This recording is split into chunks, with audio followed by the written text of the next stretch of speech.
Expansion of the Bangladeshi grid is hitting demand for the solar home systems, which have traditionally generated power for homes, formerly out of reach of the electricity network.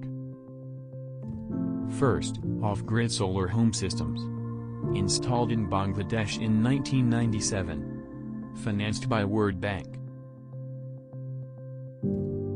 Till today, 5.8 million solar home systems have been installed in Bangladesh.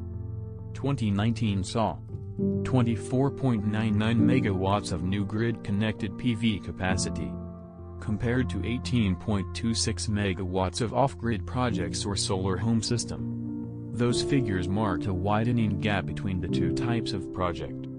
After Bangladesh saw 27.34 megawatts of grid-connected solar capacity added in 2018, against 26.32 megawatts of standalone projects or solar home system.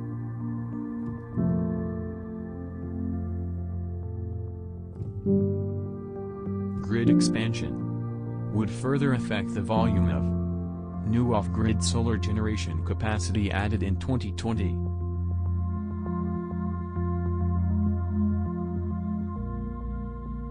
A more extensive grid would enable the development of large-scale solar plants in new parts of the country.